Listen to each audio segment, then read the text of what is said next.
The carriage wheels crunched against the frozen gravel drive with a sound like breaking bones,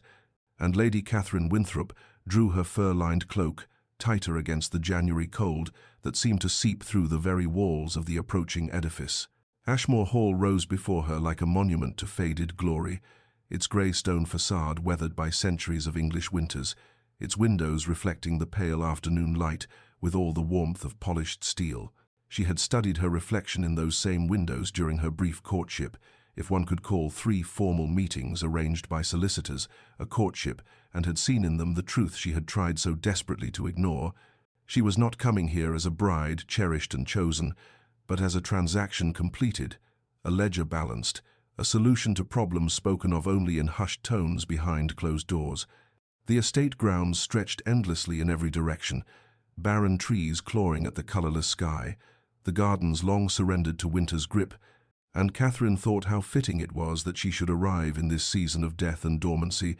to a house that felt as though it had forgotten the very concept of spring. As her carriage drew to a halt before the grand entrance, she caught sight of him, the Duke of Ashmore, standing at the top of the stone steps, with the rigid posture of a man facing execution rather than matrimony. Even from this distance, she could see the set of his jaw, the aristocratic angles of his face that might have been handsome had they not been carved from such apparent ice, and the dark coat that hung upon his frame with the precision of duty rather than the ease of comfort. He descended the steps with measured grace as a footman opened her carriage door, and when he offered his hand to assist her descent, his touch was brief, impersonal, the gesture of a man performing an obligation he had paid dearly to assume, or rather, that she had paid dearly for him to assume. For was it not her father's merchant fortune that had purchased this ancient title, this crumbling estate, this man who looked at her now with eyes the colour of a winter sky, and just as welcoming? "Lady Catherine," he said, his voice a low baritone that carried neither warmth nor particular coldness, merely the neutral tone of formal acknowledgement. "Welcome to Ashmore Hall. I trust your journey was not unduly taxing." She murmured something appropriate, watching as her trunks were unloaded, containing her trousseau and her hope, the latter packed more carefully than the former, wrapped in layers of determination that perhaps an arrangement begun in necessity might yet transform into something resembling contentment, if not love. The ceremony itself took place that very evening in the estate's chapel, a small stone building attached to the main house where generations of Ashmore dukes had been christened, married, and mourned. The vicar's words echoed against ancient walls, and Catherine repeated her vows while studying the man beside her, searching for some flicker of emotion in his profile, finding none. When he placed the ring upon her finger, a heavy circle of gold set with diamonds that felt more like a shackle than an adornment, his fingers were cold, and he did not meet her eyes. They were pronounced man and wife as sleet began to tick against the chapel windows, and the Duke, her husband, though the word felt strange and foreign in her mind, pressed a perfunctory kiss to her cheek with all the passion one might display when signing a business contract. As they walked back through the covered passage to the main house, Catherine felt the weight of her new title settling upon her shoulders alongside the weight of understanding. She had become the Duchess of Ashmore, and in exchange for her father's fortune restoring this estate's depleted coffers, she had gained everything a woman of her station could desire, except the one thing that mattered, a husband who had married her for anything other than her money. But before our lover's fate is revealed, subscribe so you never miss a chapter of romance and scandal. And tell us in the comments, where are you watching from? Now let's begin. Weeks passed in a silence so profound that Catherine began to measure time not by the calendar, but by the hollow echo of her own footsteps, traversing the endless corridors of Ashmore Hall, each room she explored, revealing further evidence of the decay. Her father's money was meant to arrest wallpaper, peeling like skin from ancient walls, furniture draped in cloth like corpses awaiting burial, portraits of stern-faced ancestors whose eyes seemed to judge her merchant blood as insufficient payment for their descendants' pride. The Duke attended to estate business with a dedication that seemed designed specifically to avoid her presence, appearing only for dinner each evening, where they sat at opposite ends of a table long enough to seat 20, making stilted conversation about the weather, the quality of the meal, anything except the yawning chasm between them that no amount of polite discourse could bridge. She tried, in those early weeks, to engage him in discussions of substance, asking about the estate's history, expressing interest in his plans for its restoration, offering observations about improvements that might be made, but each attempt met with the same courteous deflection, his answers brief and formal, his attention already drifting toward whatever ledger or correspondence awaited him in his study, until she learned to remain as silent as he preferred, pushing food around her plate while the candles burned low and the servants moved like ghosts between them. The household staff regarded her with a pity that burned more than any open disdain could have, their kindness somehow emphasizing her isolation rather than alleviating it. Mrs. Hendricks, the housekeeper, would pat her hand with maternal sympathy when showing her the still room or the linen closets, and young Mary, assigned as her lady's maid, often had tears in her eyes when helping Catherine undress after another silent dinner, as though witnessing a tragedy unfold in slow motion. It was Mary who let slip the true extent of the estate's financial ruin, speaking of creditors who had threatened seizure before Catherine's dowry arrived like salvation,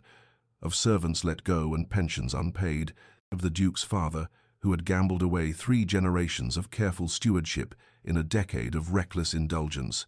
leaving his son to inherit nothing but debt and the crushing weight of a title that demanded maintenance of appearances that could no longer be afforded. Catherine discovered the evidence herself when exploring the East Wing, finding rooms stripped of their contents, rectangular shadows on walls where paintings had hung before being sold,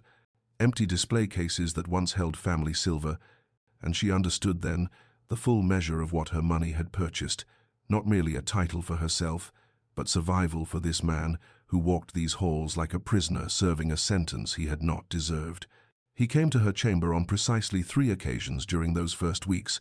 fulfilling the marital duty required to secure the heir that was, after all, the entire purpose of their arrangement. And each visit was conducted with the same painful courtesy that characterized their dinners: a brief knock, a murmured greeting, the necessary intimacy performed with as little actual intimacy as physically possible, and then his departure before the candle on her bedside table had burned down even an inch, leaving her alone in the darkness to wonder if this cold efficiency was to be the sum total of their marriage, if she would spend the rest of her life wandering these empty halls,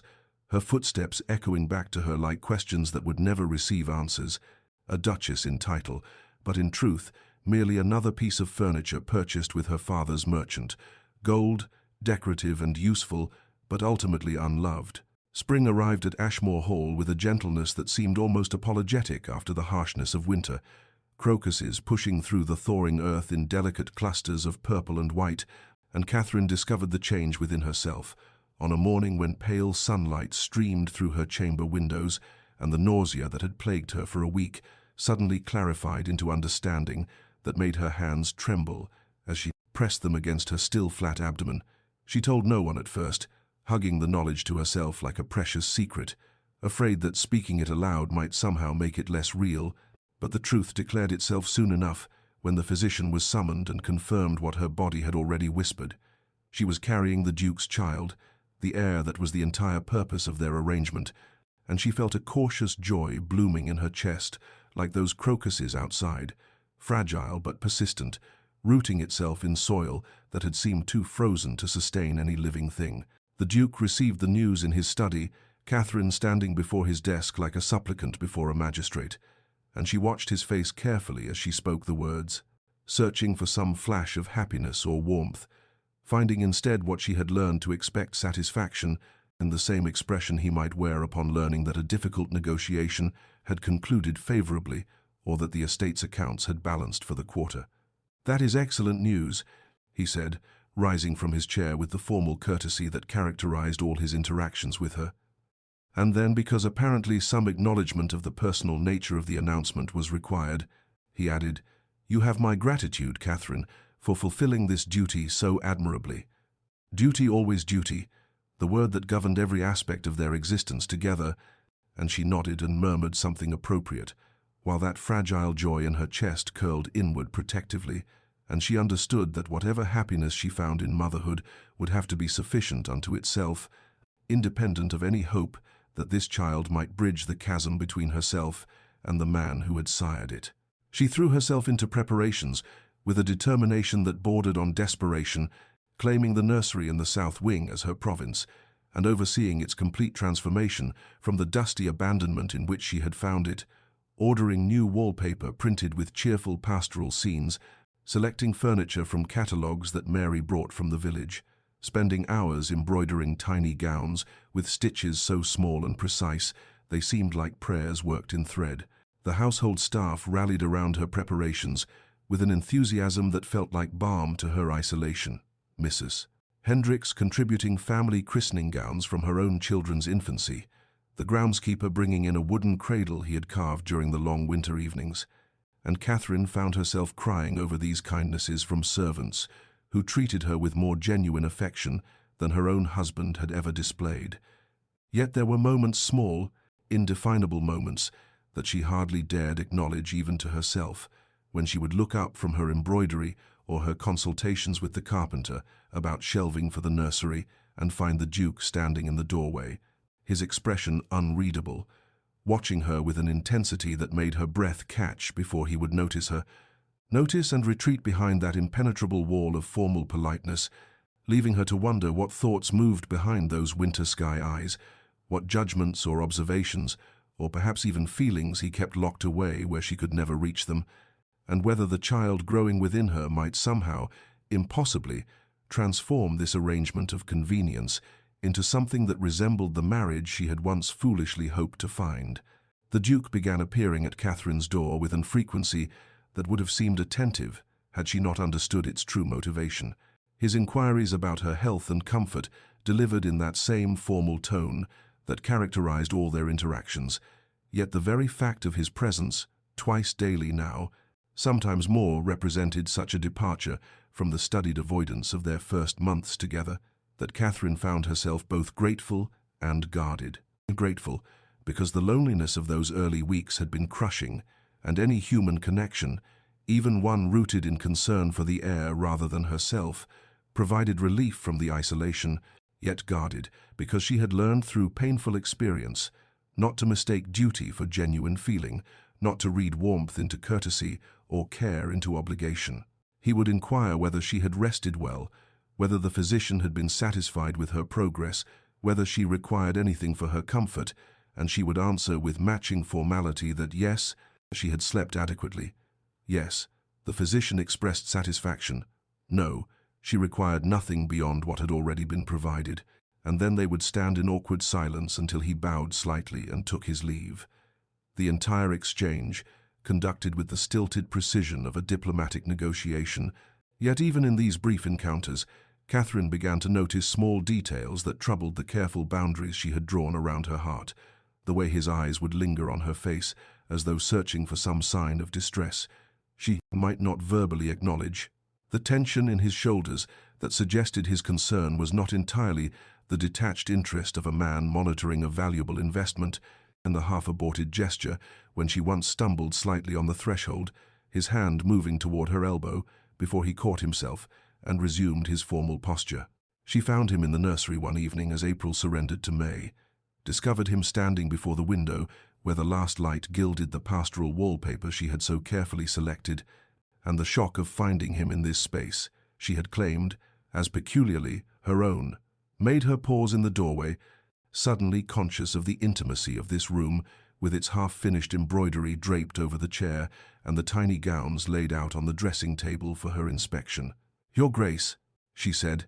and he turned with an expression she could not quite interpret, something almost vulnerable in his face before the familiar reserve descended like a curtain. "Forgive the intrusion," he said, though he made no move to leave, his gaze traveling over the transformations she had wrought in this space, the evidence of her hopes made manifest in fabric and furniture and careful decoration. "I wished to see. That is, I wanted to ensure that everything was adequate." The word hung between them, so insufficient for what surrounded them, and Catherine moved into the room slowly, as one might approach a skittish horse, afraid that any sudden movement might send him fleeing back to the safety of his study and his ledgers. "It is more than adequate," she said quietly, and then, because something in his face invited honesty, added,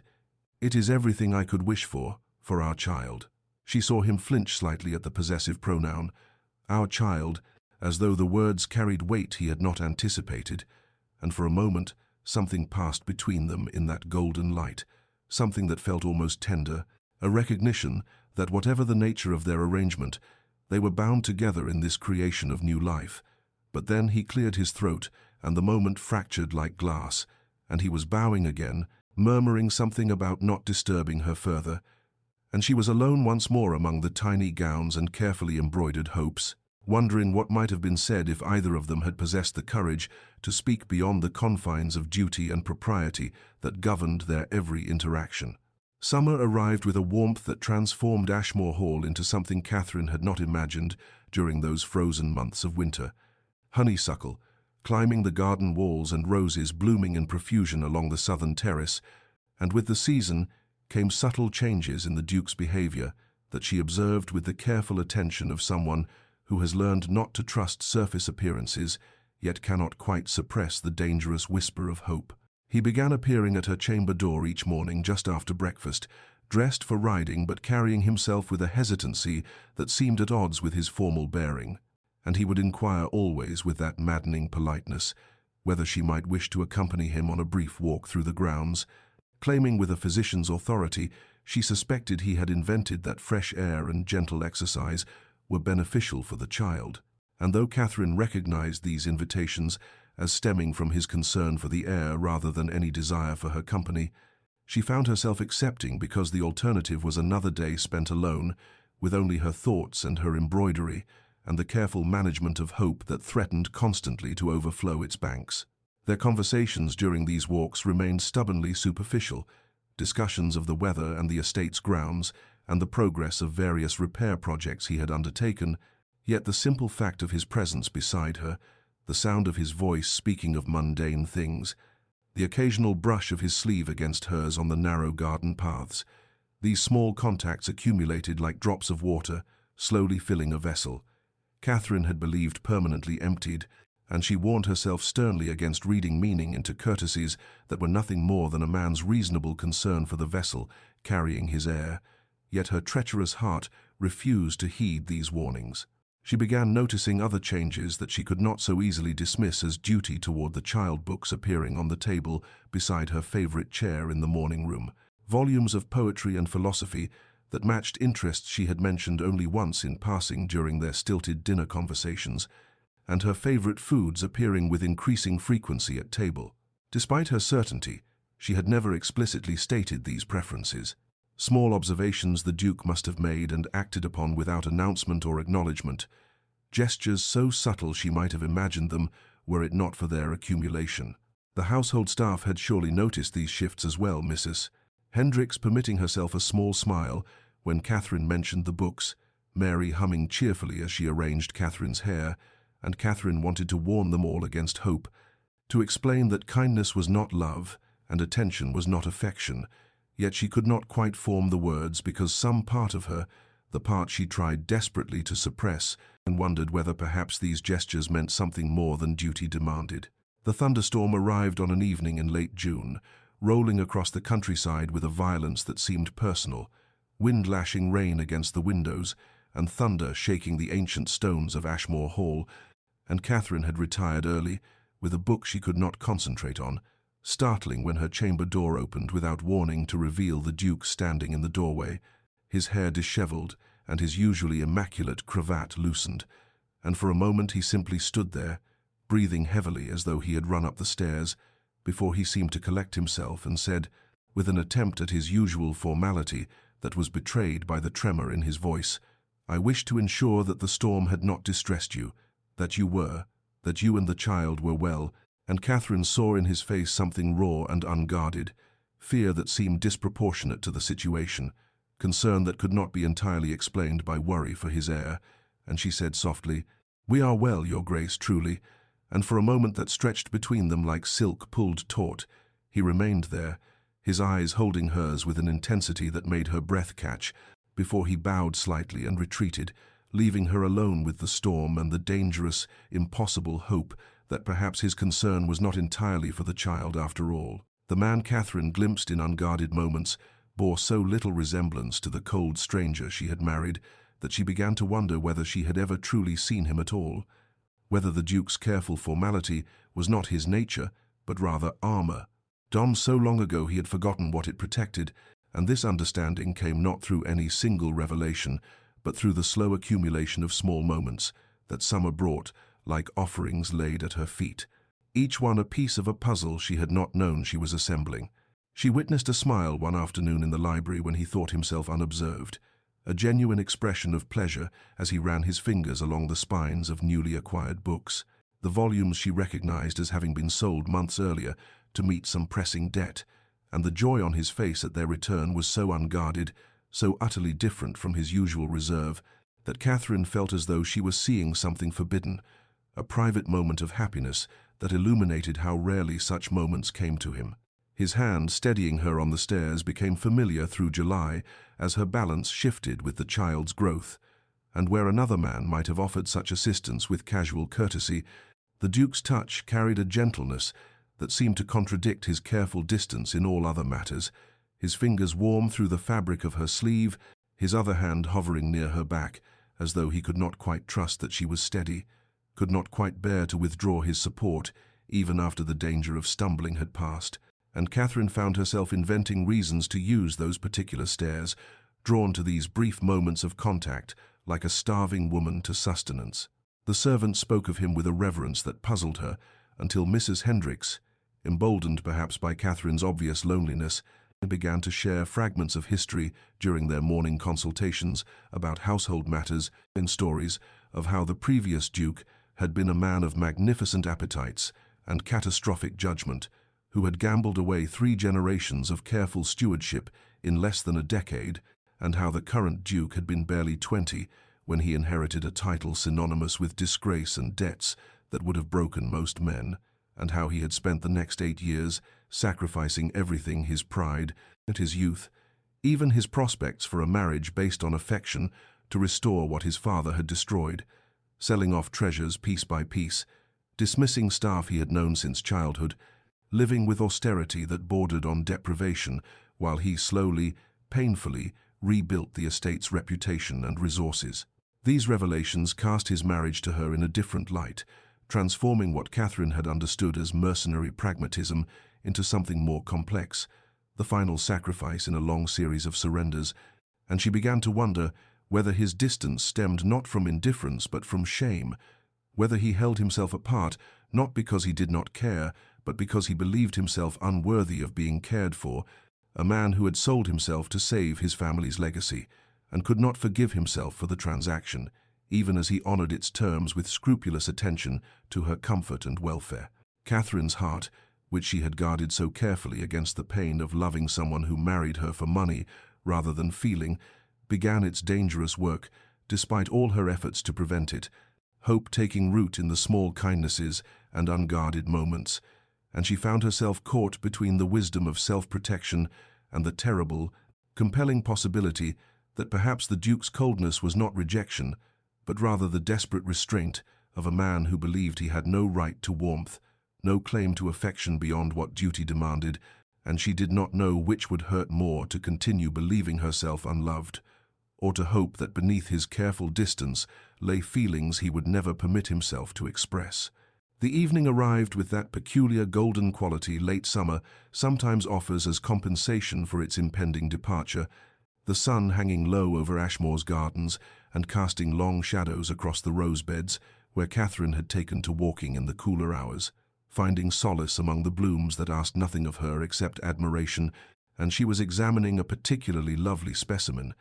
pale pink petals edged with deeper rose, when she became aware of the Duke's presence behind her, his approach so quiet she might not have noticed had the evening birds not suddenly ceased their singing, and when she turned she found him standing at the garden gate with an expression she could not decipher, and something between resolve and resignation, and he said, his voice carrying an odd formality even in this informal setting,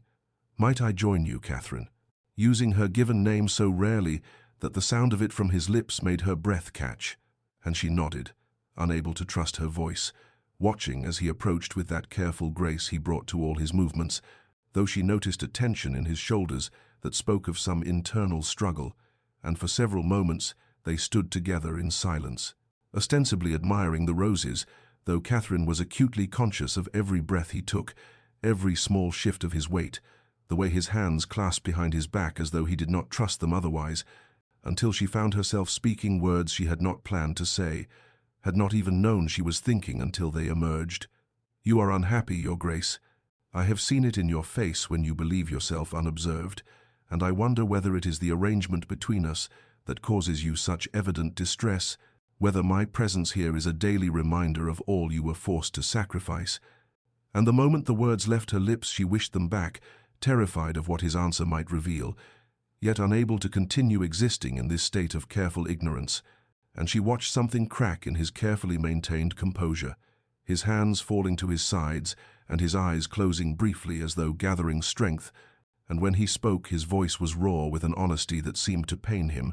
"You mistake the cause of my unhappiness entirely, though I suppose I have given you no reason to understand the truth, have given you nothing but distance and duty when you deserved." He paused, seeming to struggle with words that came with obvious difficulty. "You speak of sacrifice, but you understand nothing of what I have truly surrendered, nothing of the weight I carry each day knowing that I purchased you like property, that I took a woman of grace and kindness and intelligence and reduced her to a transaction, that I married you for your father's fortune and in doing so forfeited any right to anything beyond what our arrangement stipulated." And Catherine stood frozen, hearing in his words not the confession she had expected, but something far more complex, layers of shame and self-recrimination that cast his months of distance in an entirely new light. And she said softly, carefully,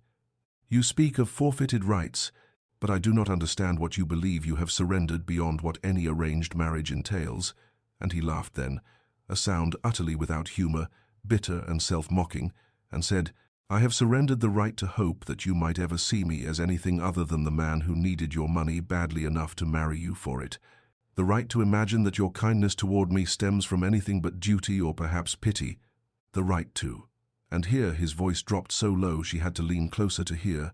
"the right to love you as I have come to do, hopelessly and completely, and with full knowledge that I can never deserve such love returned."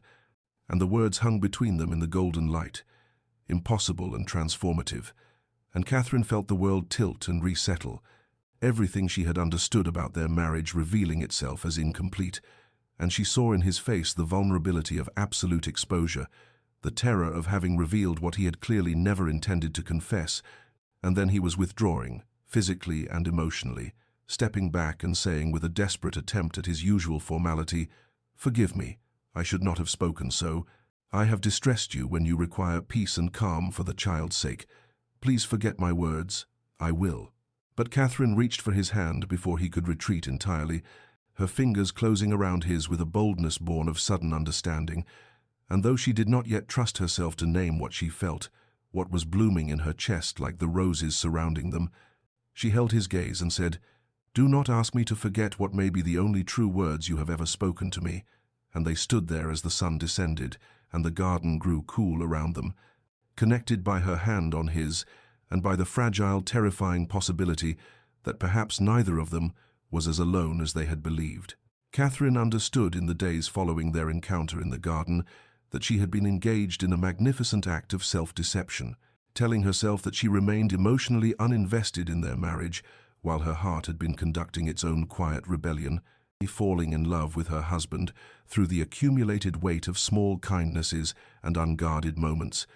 and his confession had not created her feelings but rather illuminated what had been growing in secret, like bulbs planted in darkness that suddenly break through soil into sunlight, and she found herself caught in a peculiar torment of knowing he loved her while believing she could never truly return such feeling. It could never convince him that her love was not born of gratitude or duty, but of genuine affection for the man she had discovered beneath his armor of formality. And the impossibility of bridging this gulf of mutual unworthiness seemed almost cruel in its symmetry. Two people who loved each other yet could not believe themselves worthy of being loved,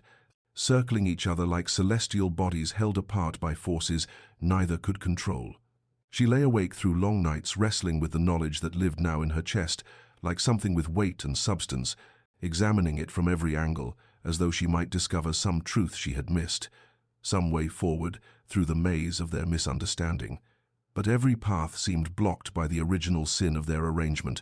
the fact that he had married her for money and she had accepted knowing herself purchased, and how could love built on such foundation ever be trusted? How could either of them believe the other's professed feelings were not somehow distorted by guilt or obligation, or the simple human need for warmth in proximity? And yet when she recalled the rawness in his voice as he spoke of forfeited rights, the vulnerability in his eyes as he confessed what he clearly never intended to reveal, she could not dismiss his words as anything less than truth, painful and absolute. And this certainty warred with her conviction that he deserved better than a merchant's daughter who brought nothing to their union but gold. That his confession had been born of some temporary weakness he would surely come to regret. Autumn arrived early that year, or perhaps Catherine simply noticed its coming with greater acuity, attuned now to symbolism and metaphor in ways she had not been before, and she watched the garden where he had spoken begin its slow transformation from abundance to rest, the roses dropping petals like tears, the leaves turning colors that seemed almost violent in their beauty, as though nature itself was demonstrating how endings and beginnings existed in perpetual conversation. And she found herself touching the place on her abdomen where the child grew, speaking silently to this life she carried, promising to be enough, to provide enough love to compensate for all the complications and sorrows of the adult world. And she decided with a resolution born of desperation that she would be content with whatever pieces of himself the Duke chose to share, that she would not burden him with her own impossible feelings, that friendship and partnership would be sufficient, even as her traitorous heart insisted otherwise, whispering that perhaps, given time and patience, they might find their way through the labyrinth of shame and unworthiness into something resembling grace, though she did not permit herself to hope too openly,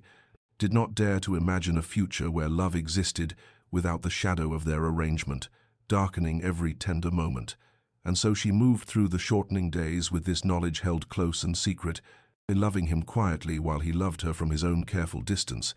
two people bound by law and circumstance, and the child growing between them,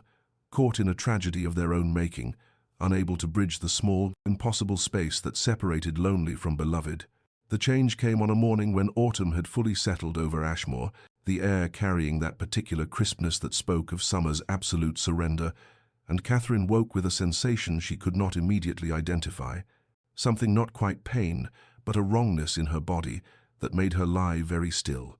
as though stillness itself might prevent whatever was beginning from continuing. And when she rose finally and saw the stain on her nightdress, she understood with a terrible clarity that the thing she had most feared was announcing itself, and her cry brought her lady's maid running, the girl's face draining of color at what she saw,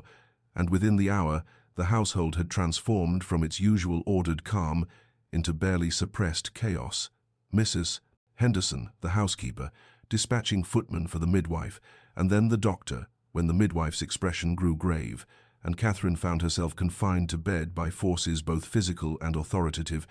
the pain that had begun as wrongness now sharpening into something with edges and insistence. And through the fog of her mounting fear, she became aware of the Duke's presence, not in her chamber where propriety forbade him, but in the corridor beyond, and she could hear his voice though not his words, the tone of it carrying a barely restrained urgency that might have comforted her had she not been so terrified. And the midwife spoke in soothing platitudes that fooled no one, her capable hands performing examinations while her face revealed what her words concealed. And the doctor, when he arrived, brought with him an air of grave concern that settled over the room like a pall, and he conferred with the midwife in whispers Catherine strained to hear but could not decipher, and all the while the wrongness in her body intensified, and her child, who had been moving with such vigorous life, now ominously still, and she found herself bargaining with God or fate or whatever force governed such things, promising anything, everything, if only this could be stopped, if only she could return to yesterday when her greatest concern had been the impossible distance between herself and her husband. And she heard through the door the Duke's voice rising in a tone she had never heard from him, demanding to be admitted, demanding to know what was happening, and Mrs. Henderson's firm refusal, followed by his acquiescence, though she could hear his pacing, the steady rhythm of his boots on the corridor floor, like a heartbeat external to her own body, And as the day wore on and the autumn light through her windows turned from gold to grey, the sky darkening with clouds that built themselves into towers of slate and iron, and the wind began to rise, pressing against the old windows until they rattled in their frames, and the first drops of rain struck the glass like accusations, and Catherine understood that nature itself was reflecting the catastrophe unfolding within her body, the storm gathering outside mirroring the one tearing through her flesh, and she could hear the servants moving through the house with hushed urgency, their whispers carrying through walls that seemed suddenly thin as paper, and still the Duke paced beyond her door, his vigil unbroken, and once when she cried out he tried again to enter, and she heard the doctor's stern refusal, and then his voice, ragged with something that might have been anguish, saying, "Tell her I am here, tell her I am not leaving." And the words reached her through her fear and pain like a lifeline thrown across dark water, and she held to them as the storm outside intensified, and the crisis within her body moved toward its inevitable conclusion. The loss came with the thunder, or perhaps that is only how Catherine would remember it afterward,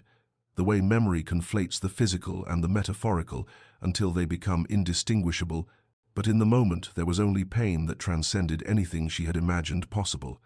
a tearing sensation that seemed to split not just her body, but her very conception of herself, and through the roaring in her ears she heard voices speaking in tones that communicated what words could not, the midwife's murmured prayers, the doctor's terse instructions, and somewhere beyond the door the Duke's voice raised in something between demand and supplication, and then the pain reached a crescendo that dragged from her throat a sound she did not recognize as her own, and in the awful quiet that followed, she knew with certainty that transcended explanation that the life she had carried was no longer viable, that the child she had loved and feared for and built her hopes upon had slipped beyond the veil that separates being from unbeing, and the doctor's pronouncement when it came was merely confirmation of what her body had already told her. The formal words, "I am deeply sorry, Your Grace," and the child could not be saved, falling into the room like stones into still water, and Catherine heard herself making a sound that was neither word nor scream, but something more primitive, the keen of grief that lives in the oldest parts of human consciousness. And through the haze of her anguish, she was dimly aware of commotion beyond her chamber door, the Duke's voice brooking no refusal, and then he was there, despite all propriety and protocol, pushing past the doctor's protests to reach her bedside, and she saw his face stripped of every careful mask he had ever worn, saw the devastation written there in lines and shadows, and she tried to form words, to apologize, to beg forgiveness for failing in the one purpose that had justified her presence in his life. But what emerged was only, "I'm sorry, I'm so sorry, I could not," and her voice broke on the impossibility of articulating the magnitude of her failure, and the Duke stood frozen beside her bed, as though turned to stone, his eyes moving between her face and the midwife who was attending to the terrible aftermath of loss, and Catherine saw him register the reality of what had occurred, saw something in him crack and splinter, and when he finally moved it was to sink into the chair beside her bed with a heaviness that suggested his legs would no longer support him, and the room emptied slowly as the doctor and midwife completed their necessary ministrations,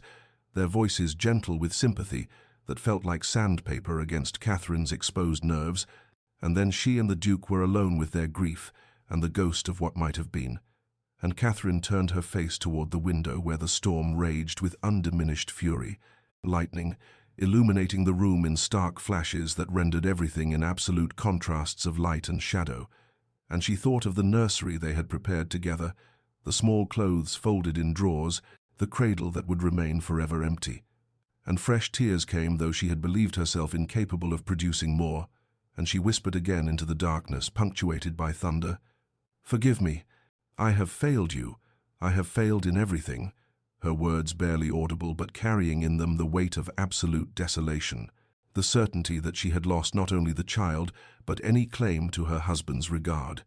And the Duke sat motionless beside her, his silence more terrible than any recrimination could have been. Catherine woke in the grey light of dawn to find the Duke still in the chair beside her bed, his evening clothes rumpled, his cravat loosened, his face bearing the marks of a sleepless night,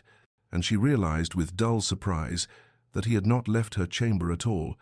that he had maintained his vigil through the entire dark hours, while she had drifted in and out of fevered sleep, haunted by dreams of empty cradles and accusatory silence, and when he saw her eyes open, he leaned forward with an intensity that startled her, asking after her pain, her needs, summoning her maid with a peremptory gesture that sent the girl scurrying to fetch water and fresh linens.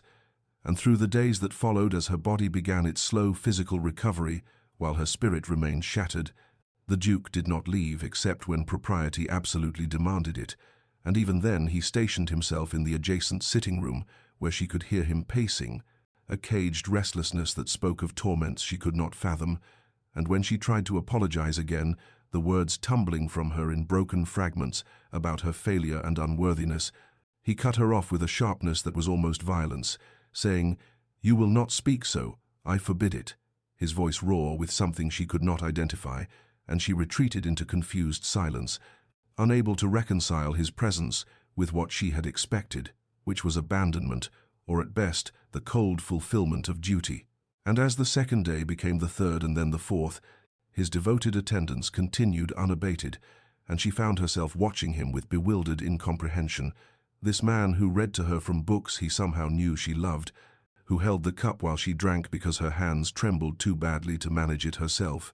who dismissed the servants so he might tend to her comfort with his own hands, in gestures that defied every convention of rank and propriety, and finally on the fifth day, when her strength had returned enough for coherent thought if not for hope, she gathered her courage and spoke the truth that had been growing in her mind like a terrible certainty, saying, "You should send me away. I have proven myself unequal to the purpose for which you married me. I cannot give you the heir you require." And she watched his face as she spoke, watched for the relief or agreement that would confirm her worthlessness. But instead, she saw his expression transform into something almost savage, and he rose from his chair with such abruptness that it scraped against the floor, and he moved to the window where he stood with his back to her, his shoulders rigid, his hands gripping the windowsill until his knuckles whitened. And when he finally spoke, his voice was so thick with emotion that she barely recognized it as his, and he said, "You believe that is what I want. You believe that is what matters to me." And he turned to face her then, and she saw in his eyes something she had never seen before, a nakedness of feeling that stripped away every careful defense, and he said with a fierceness that seemed torn from somewhere deep within him, "I care nothing for the heir. Do you understand me? Nothing. When I thought I might lose you, when I stood outside that door listening to your suffering and could do nothing, I would have traded this estate, this title, everything I possess, for your safety." And Catherine stared at him in absolute incomprehension, unable to process words that contradicted everything she had believed about their arrangement, about his feelings, about her place in his life. And she whispered, "I do not understand," and saw something like anguish cross his features as he moved back to her bedside and sank into the chair, as though his legs would no longer support him. And he said more quietly, but with no less intensity, "No, I see that you do not, and perhaps that is my failure, that I have hidden myself so well you cannot see what has become so devastatingly clear to me." Catherine lay against her pillows, watching him with eyes that still held the glazed quality of grief and exhaustion, and she said with the terrible honesty that comes when one has lost everything and therefore has nothing left to protect, "You need not pretend such concern. I understand the nature of our arrangement. I have always understood it, and I release you from any obligation to feign emotions you do not feel." And she saw him flinch, as though she had struck him, saw something in his expression that looked almost like pain, and he rose abruptly and moved to the window again as though he could not bear to face her while speaking. And when his words came, they were low and rough, scraped raw by emotion he no longer attempted to contain, and he said, "You understand nothing, Catherine, nothing at all, and that is my fault, my failure, because I have been a coward who hid behind duty and propriety, when the truth is that somewhere between the spring, when you told me of the child, and the summer when we walked in the gardens, everything changed for me. Duty became something else entirely, became devotion, became a feeling I had no right to claim and did not know how to express." And Catherine felt her heart begin to pound with a painful intensity, felt the careful walls she had built around her hope beginning to crack. But she could not allow herself to believe, could not survive the devastation of misunderstanding him. And she whispered, "What are you saying? and he turned from the window to face her, and she saw that his eyes were bright with unshed tears. This man who had seemed carved from marble when first she met him, and he said, "I am saying that when I stood outside that door listening to you suffer, when the doctor emerged with his grave face and I thought for one terrible moment that he would tell me you were gone, I knew with absolute clarity that losing the child was not what terrified me. It was losing you, Catherine, you. And I realized then what I had been too blind or too stubborn to admit before, which is that I love you. I love you with an intensity that unmakes me, that renders every careful defense I ever constructed utterly meaningless." And the words fell into the room like stones into still water, sending ripples through everything Catherine had believed about their marriage, about his feelings, about her place in his life, and she heard herself make a sound that was half laugh and half sob, disbelief and desperate hope warring within her, and she said, "But you married me for my dowry, for the estate. You needed an heir. You never wanted." And he crossed to her bedside in 3 swift strides and sank to his knees beside her bed, with a lack of regard for dignity that spoke more clearly than any words could. And he took her hand in both of his, and she felt the tremor in his fingers, and he said, "Yes, I married you for those reasons. I will not lie about our beginning. But Catherine, listen to me. Hear what I am telling you, that somewhere in the months of our marriage, I fell in love with my wife, truly and completely, and I believed myself unworthy of your love in return. Believed you could never feel anything but obligation toward a man who had purchased you so mercenarily, and so I tried to content myself with whatever pieces of yourself you might offer. Tried to hide the magnitude of what I felt, because I had no right to burden you with it." And Catherine stared at him through tears that blurred his features into soft edges, and she felt something breaking open in her chest, something that was not pain but its opposite, the terrible, beautiful ache of hope vindicated, and she whispered, "You love me?" Making it a question because she needed to hear him say it again, needed the confirmation that this was not fever dream or wishful imagining, and he said with fierce certainty, "I love you, Catherine. I love you more than this estate, more than any title or heir, more than my own life, and losing our child breaks my heart, but losing you would have destroyed me entirely." The days that followed became a period of healing unlike anything Catherine had imagined possible, for the Duke did not retreat behind his formal walls once his confession had been made, but instead remained constantly at her side, a presence both tender and unwavering, and she found herself learning the man she had married as though meeting him for the first time, discovering in their long conversations the depths he had kept hidden behind duty's mask, and he read to her in the afternoons when her strength was still too depleted for much activity, his voice transforming poetry and prose into something intimate, and when nightmares came in the dark hours, dreams of blood and loss and empty cradles that jerked her awake, with her heart pounding and tears streaming down her face, he was there to hold her, to whisper reassurances against her hair, to share his own grief over the child they had lost, and she realized with wonder that he mourned not merely an heir but their baby, the life they had imagined, the future that had been stolen, and in sharing their sorrow rather than bearing it in isolation, something shifted between them, a deepening that transcended even the love they had confessed, and as Catherine's physical strength gradually returned through the passing weeks, they took short walks together through the estate grounds, and he spoke to her of things he had never shared before, his father's profligacy and the crushing burden of inherited debt, his determination to restore what had been squandered, his shame at needing her fortune, his fear that she would always see him as the man who had purchased her. And Catherine listened with a heart that ached for all the loneliness he had endured, and she told him of her own journey, how she had fallen in love with glimpses and gestures, how she had believed herself unloved and unlovable beyond her monetary value, and they marveled together at the parallel paths they had walked, each loving in secret, each convinced of their own unworthiness, and gradually through these conversations deep into the night, when the household slept, and they sat together before the fire in her sitting room, Catherine felt something inside her that had broken beginning to knit back together, not into what it had been before, but into something different, something stronger for having been shattered and remade, and the Duke seemed similarly transformed, the rigid formality that had defined him, giving way to expressions of tenderness that grew more natural with practice, the tentative touch of his hand on hers becoming familiar, the way he looked at her shifting from careful guardedness to open devotion, and there were small intimacies that rebuilt hope between them. The morning he brought her breakfast himself and stayed to share it. The afternoon she found him weeping silently in the nursery. They had prepared and went to him without words, simply holding him while he held her. The evening he kissed her forehead, and then her lips with a gentleness that spoke of reverence rather than mere desire. And through all of it, Catherine felt herself emerging from grief, not into forgetfulness, but into a place where sorrow and love could coexist, where loss did not negate hope, and she saw the same transformation in her husband,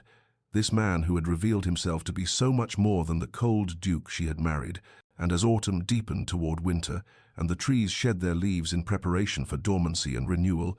Catherine and the Duke moved through their shared healing day by day, building something real and lasting from the ashes of tragedy. Winter arrived at Ashmore Hall not with the bitter desolation that had marked Catherine's first months as Duchess, but with a quality of crystalline beauty that seemed to reflect the transformation occurring within the estate's walls. For as snow blanketed the grounds and ice traced delicate patterns on the windows, the relationship between Catherine and her husband underwent its own metamorphosis, the rigid formality that had once defined every interaction between them dissolving like frost in morning sun, replaced by something genuine and sustaining, a partnership built not on duty but on mutual devotion, tested by fire and proven true. And one morning in early December, the Duke appeared at Catherine's sitting room with an armful of leather-bound ledgers, setting them on the table before her with an expression that mingled nervousness and determination. And when she looked at him questioningly, he said, "These are the estate accounts, all of them, every debt and asset and calculation, and I want you to see them, to understand fully what we face, because you are not merely my wife, but my partner, Catherine, and I will hide nothing from you anymore." And she felt tears prick her eyes at this gesture of trust, at being invited into the masculine sphere of finance and estate management that wives were typically shielded from. And together they spent long afternoons going through the figures, and the Duke explaining his strategies for restoration, while Catherine, whose merchant father had educated her in matters of business, despite society's disapproval, offered insights that sometimes surprised him and always delighted him. And gradually through these sessions Catherine came to understand not only the magnitude of what her dowry had saved, but also the intelligence and dedication with which her husband had worked to rebuild what his father had destroyed. And she felt a fierce pride in him, this man who had carried such burdens alone for so long. And there were other changes too, small moments that accumulated into a larger pattern of transformation. Like the evening she heard laughter echo through the great hall, and realized with shock that it was her own voice mingling with his, that somehow joy had found its way back into rooms that had known only silence and sorrow, and their dinners became occasions for genuine conversation rather than dutiful ritual. The Duke telling her stories from his childhood that revealed the boy he had been before responsibility had hardened him, Catherine sharing memories of her own youth and dreams she had harbored before accepting that she would be married for advantage rather than affection. And sometimes after dinner they would sit together in the library, she with her embroidery and he with his correspondence, and the silence between them was no longer awkward but companionable, the quiet of two people completely at ease in each other's presence. And at night, when he came to her chamber, it was not from obligation but from desire, a tenderness between them now that transformed physical intimacy into something sacred, an expression of the love they had finally acknowledged. And Catherine marveled at how grief, which might have destroyed them, had instead become the forge in which their marriage had been transformed, from transaction into truth, from arrangement into devotion. And as winter deepened and the year drew toward its close, she understood with profound gratitude that she and her husband were not merely surviving their loss, but discovering in its aftermath a depth of connection she had never imagined possible. Spring returned to Ashmore Hall with a gentleness that seemed purposeful, as though nature itself understood that this season carried particular significance for those dwelling within the estate's walls. And Catherine woke one morning in late March to find her husband already awake beside her, watching her with an expression of such tender devotion that her breath caught, and when she asked what he was thinking, he said simply, "That I am grateful for every morning I wake to find you here." And she understood that he too felt the symbolic weight of spring's arrival at this season that had once brought hope in the form of new life only to end in devastation. and yet now they faced it together, transformed by all they had endured and overcome, and as the days lengthened and warmth returned to the land, Catherine and the Duke spent long hours in conversation about their future, discussions that would have been unthinkable in the early months of their marriage, when duty had defined every interaction. And one afternoon, as they walked through the estate gardens, where crocuses pushed through the last remnants of snow, the Duke stopped suddenly and turned to face her with unusual solemnity, and he said, "Catherine, I need you to understand something with absolute certainty. You are enough. You have always been enough. And whether we are ever blessed with children or not, my love for you is not contingent upon heirs or duty or any purpose beyond the simple fact that you are you." And she felt tears spring to her eyes at this declaration, at the freedom it offered from the weight of expectation she had carried since accepting his proposal, and she replied that she loved him not for his title or his estate, but for the man he had revealed himself to be, and the person behind the formal mask he had worn for so long. And they stood there among the spring flowers, holding each other while the world renewed itself around them. And in that moment, Catherine felt something shift inside her, a final releasing of the fear and shame that had lingered since the loss of their child. And she understood that they had built something real and lasting from the ashes of tragedy, that their marriage had been transformed from transaction into truth, from arrangement into the deepest devotion. And later that week the Duke suggested they plant something in the garden as a memorial to what they had lost, and together they chose forget-me-nots for their delicate beauty and symbolic meaning. And on a mild afternoon, with clouds drifting across a pale blue sky, they knelt together in the earth, their hands working side by side to create a small garden in a quiet corner near the old oak tree. And as they worked, the Duke spoke of grief and memory, of honoring loss without being defined by it, of carrying sorrow alongside joy rather than allowing it to eclipse all light. And Catherine added her own reflections about how tragedy had unexpectedly become the catalyst for their transformation, how the worst moment of her life had paradoxically led to the deepest connection she had ever known. And when the forget-me-nots were planted, they sat together in the grass, despite the impropriety of a duke and duchess sitting on the ground like common folk, and they made promises to each other about the life they would build, a future focused not on duty or heirs or the expectations of society, but on their love and partnership, on creating a home filled with warmth and honesty, and the kind of devotion that survives even the darkest seasons. And as spring settled over Ashmore Hall, bringing with it the eternal promise of renewal, Catherine understood with profound gratitude that she and her husband had been given a precious gift, the opportunity to begin again, not as strangers bound by arrangement, but as partners united by love, tested in fire, and proven unbreakable. Early summer arrived with a profusion of roses and honeysuckle that perfumed the air at Ashmore Hall, and Catherine woke one morning in late June to a sensation both familiar and terrifying, a delicate queasiness that sent her heart racing with recognition, and for several days she said nothing to anyone, observing her body with a mixture of hope so fragile, it hurt, and fear so profound, it threatened to overwhelm her. And she found herself bargaining with fate, promising that if this were true, she would not take a single moment for granted, that she would be grateful rather than anxious, though she knew, even as she made these internal promises, that terror and joy would be inseparable companions through whatever lay ahead. And finally, when she could no longer deny the signs, she sought out her husband in his study, finding him bent over correspondence with the afternoon light streaming through the windows. And when he looked up and saw her expression, he set down his pen immediately, rising to meet her with concern, already shadowing his features, and she said simply, "I believe I am with child again," and watched as comprehension flooded his face, followed not by the satisfaction she had seen the first time, but by something closer to fear, a tightening around his eyes that told her he too remembered what had been lost. And he crossed to her in 3 strides and took her hands in his. And his first words were not about heirs or duty, but a question delivered with almost desperate intensity.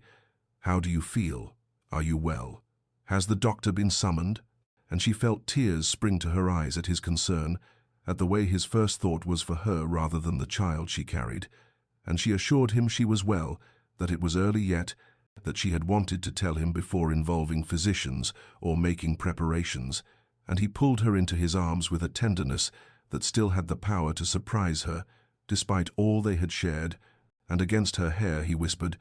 "Catherine, you must understand if we are forced to choose. If there is any danger to you, there is no choice at all. You are what matters, not an heir, not a dynasty, you." And she felt something inside her chest expand at this declaration, at the absolute certainty in his voice, and she drew back to look at him and saw tears on his cheeks matching her own, and she said, "I am frightened," and he replied, "So am I, terrified beyond measure. But we will face this together, whatever comes. And I need you to promise me that you will not suffer in silence or hide your fears or pretend strength you do not feel, because we are partners now, Catherine, in truth and not merely in name." And she promised, and in the days that followed his devotion manifested in countless protective gestures that might have felt suffocating if they had not been so clearly rooted in love rather than possession, the way he insisted she rest more than was probably necessary, how he appeared at odd hours simply to assure himself of her well-being, his habit of reaching for her hand whenever they were together, as though he needed the physical confirmation of her presence. And Catherine found herself determined that this time would be different, that they would not let fear steal the joy of these months, that they would face whatever came with honesty and courage, rather than the dutiful silence that had characterized her first pregnancy. And so when terror woke her at night, she told him rather than hiding it. And when he confessed his own fears, she held him and reminded him that they were stronger together than apart, and gradually through this mutual vulnerability and honest sharing of both hope and fear, Catherine began to believe that perhaps this time, wrapped in love rather than duty, surrounded by devotion rather than isolation, they might find their way through to the happiness that had once seemed impossible, and early summer deepened into full bloom around them, while within her another life began its precarious journey toward existence. The months that followed unfolded with a quality entirely different from Catherine's first pregnancy, and where before she had navigated the experience in dutiful isolation, now she moved through each day wrapped in her husband's unwavering devotion, and the Duke's presence became a constant reassurance in the way he would appear in whatever room she occupied, as though drawn by invisible threads, how his hand would find hers during their evening walks through the gardens, and the tender concern in his voice when he asked about her well-being that clearly sought honest answers rather than polite reassurances. And Catherine found strength she had not known she possessed in this partnership, in the knowledge that whatever lay ahead, they would face it together without pretense or protective distance. And as summer deepened into its fullest expression of life and abundance, they made practical preparations for the child's arrival.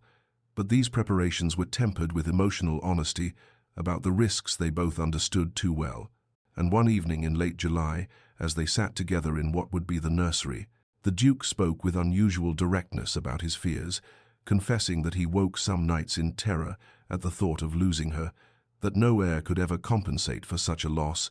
and Catherine responded with equal honesty that she too carried fear alongside hope, that she thought often of what had been lost but refused to let that memory steal the grace of the present moment, and in this mutual vulnerability their bond deepened into something that transcended even love, becoming a partnership forged through shared joy and shared sorrow, through the understanding that life offered no guarantees, but that facing uncertainty together was infinitely better than facing it alone. And when August arrived with its heavy heat and long twilights, Catherine noticed the subtle changes in her body with gratitude rather than the anxious monitoring that had characterized her first pregnancy, and she felt the first flutters of movement with wonder that she immediately shared with her husband, taking his hand and placing it against her stomach so he too could feel the evidence of life within her, and she watched tears gather in his eyes at this tangible proof of their child, at the miracle and terror of new life. And as the weeks passed, they fell into rhythms of care and connection, morning walks where they spoke of everything and nothing, afternoons when he would read to her while she rested, evenings spent in quiet companionship that required no words. And gradually, as summer began its slow transition toward autumn, Catherine felt a shift in her own relationship with fear, understanding that she could not control what would come, but that she could choose how she moved through these months, and she chose hope over anxiety, presence over worry, trust over the illusion of protective detachment. And when the first cool winds of September began to blow through Ashmore Hall, carrying with them the scent of turning leaves and the promise of autumn's arrival, Catherine felt her body tense with memory, remembering too well what had happened when autumn came before. But this time, when she confessed these fears to her husband, he held her close and reminded her that they were not the same people they had been a year ago, that they had been transformed by loss and love, and together they made the conscious decision to honor the approaching season, not with dread, but with acknowledgement that autumn could bring both endings and continuations, that the same season that had witnessed their greatest sorrow might yet witness their greatest joy.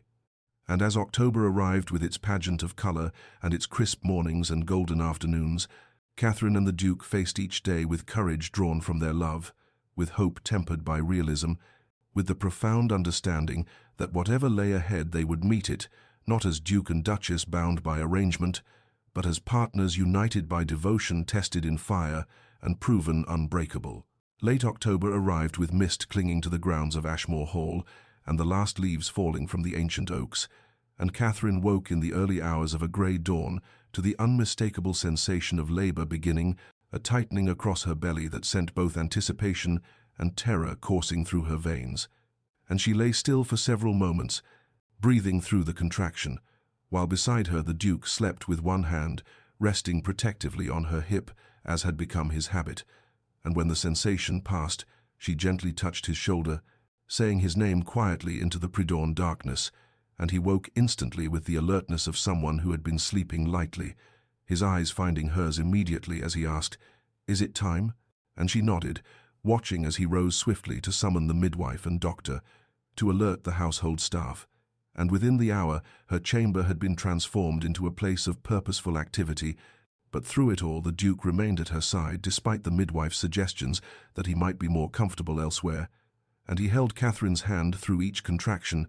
his presence an anchor as the hours stretched long and the labor intensified, and there were moments when fear threatened to overwhelm her, when the memories of loss crashed over her like waves, and she gripped his hand with desperate strength, and during these moments he would lean close and remind her to breathe, would tell her she was strong, would promise that whatever happened he was with her and would not leave.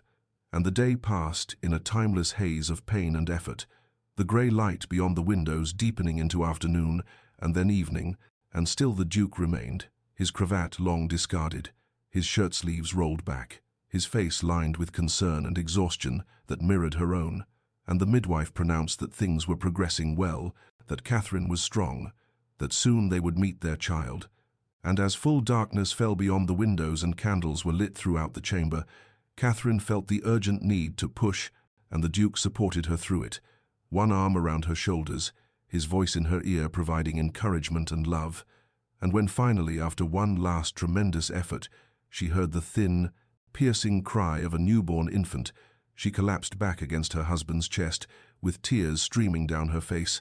and the midwife announced with satisfaction, "A daughter, Your Grace, a beautiful, healthy daughter." And Catherine watched through blurred vision as the tiny bundled form was cleaned and wrapped, and then placed in the Duke's arms, and she saw his face transform as he looked down at their child, saw tears spill freely down his cheeks as he examined each tiny feature with wonder, and he whispered,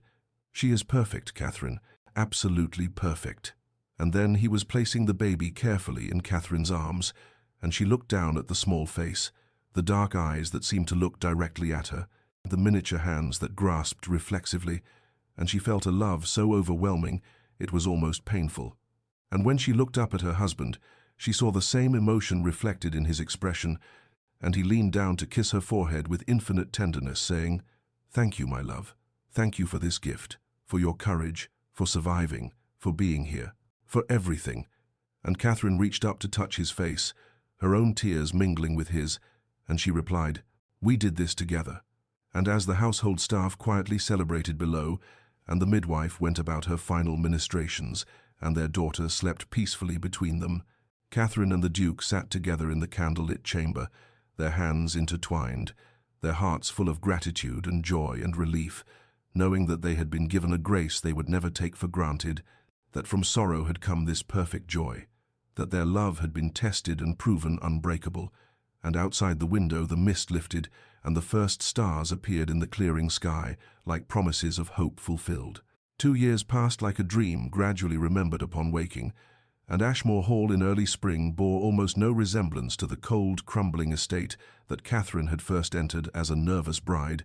for now sunlight seemed to fill every corridor, flowers bloomed in vases on tables that had once stood bare, and the sound of laughter echoed through rooms that had known only silence for so many years. And on a bright April morning, Catherine stood in the nursery doorway, watching her husband sit on the floor with their daughter Eleanor, the child's dark curls bouncing as she toddled unsteadily between the Duke's outstretched hands. And each time Eleanor reached him, he would sweep her up with exaggerated celebration that sent peals of delighted laughter cascading through the room, and Catherine felt her hand rest unconsciously on her belly, where new life quickened once more. This third pregnancy, carrying none of the terror of the second and none of the lonely isolation of the first, but instead unfolding with the quiet confidence of a woman who knew herself loved beyond measure. And the Duke looked up and caught her watching, and the smile he gave her held such warmth and devotion that even after 2 years of his open affection, she still felt her breath catch. And he said, "Come join us, my love. Eleanor has nearly mastered walking and insists on demonstrating for her mother." And Catherine crossed the room that had once stood empty and grief-haunted but now overflowed with toys and books and all the beautiful chaos of childhood, and she lowered herself carefully to sit beside her husband, and Eleanor immediately launched herself toward Catherine's lap with the fearless trust of a thoroughly cherished child. And as Catherine gathered her daughter close, breathing in the sweet scent of her hair, she thought of how impossible this happiness would have seemed during those early months of cold formality, how she could never have imagined that the remote Duke who had married her for her dowry would become this devoted husband and tender father. And later that afternoon, as they walked together through the restored gardens, where forget-me-nots bloomed in a carefully tended corner, Eleanor held between them, with each parent holding one small hand. Catherine reflected on the journey that had brought them to this moment, the sorrow that had broken them open and allowed love to take root in places that duty alone could never have reached. And that evening, after Eleanor had been settled into bed, and they sat together in the drawing-room, where a fire crackled cheerfully, and the account books that the Duke had long ago opened to Catherine's partnership showed an estate restored to prosperity through their combined efforts, he took her hand and said, "I never thanked you properly for saving me." And Catherine looked at him with surprise, asking what he meant, and he replied, "You saved me from a life of isolation and duty, from the cold fortress I had built around my heart, from the belief that I was unworthy of love, and you did it simply by being who you are, by your courage and grace, and willingness to see past my defenses to the man I was too afraid to reveal." And Catherine felt tears gather as she responded, "We saved each other, my love, for I was equally lost before I found you, before I learned that the deepest love often grows in the most unlikely soil, watered by tears as much as joy." And as night deepened around Ashmore Hall and their daughter slept peacefully in her nursery, a new life stirred beneath Catherine's heart.